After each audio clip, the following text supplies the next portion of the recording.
నమస్కారం, welcome to 108 news Telugu. నా పేరు గౌరీ. ముందుగా బులెటిన్లో హెడ్లైన్స్.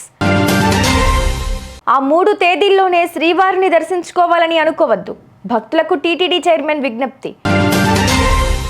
మరోసారి ఏపీ తెలంగాణ మధ్య బనకచెర్ల ప్రాజెక్టు వివాదం.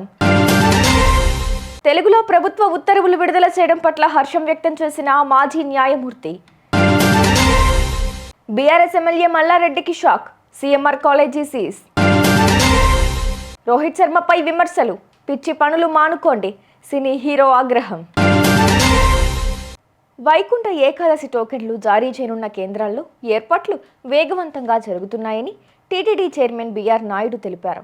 జనవరి 10, 19 వరకు వైకుంఠ ద్వారాలు తెరిచే ఉంటాయని, 10, 11, 12వ తేదీల్లోనే స్వామిని దర్శించుకోవాలని అనుకోవద్దని భక్తులకు విజ్ఞప్తి చేశారు.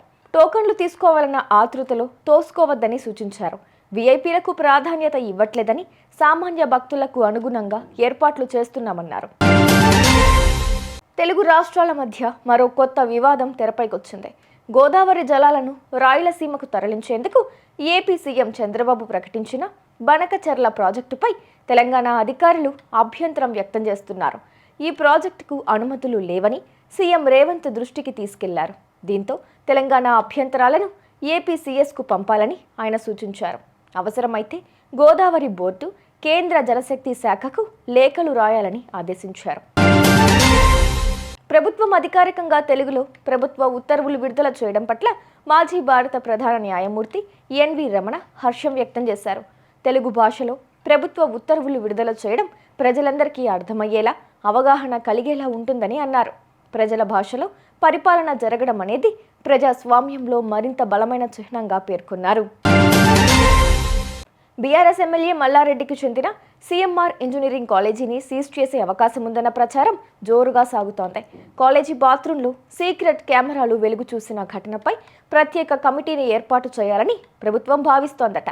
నివేదిక నెగిటివ్గా వస్తే కాలేజీని సీజ్ చేసే అవకాశం ఉందని రాజకీయ వర్గాల సమాచారం.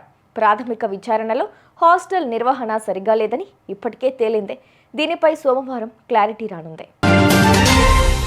ఫామ్ లేమితో జట్టు నుంచి స్వయంగా తప్పుకున్న రోహిత్ శర్మను బాలీవుడ్ హీరో ఫర్హాన్ అఖ్తర్ ప్రశంసించారు. ప్రతి ఆటగాడికి ఇలాంటి పరిస్థితి ఎదురవుతుంది. భారత క్రికెట్కు ఎంతో చేసిన కెప్టెన్ను విమర్శించడం తగదు. నిస్వార్థంగా జట్టు గురించి ఇలా ఎవరైనా ఆలోచించగలరా?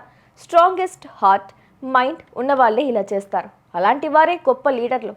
రోహిత్, మిమ్మల్ని మళ్ళీ గ్రౌండ్లో చూస్తాం అని పోస్ట్ పెట్టారు. చూసారుగా, ఇవి ఇవాల్టి బులెటిన్ అప్డేట్స్. మరో బులెటిన్తో మళ్ళీ మీ ముందుకు వస్తాను. అంతవరకు కీప్ వాచింగ్ 108 న్యూస్ తెలుగు.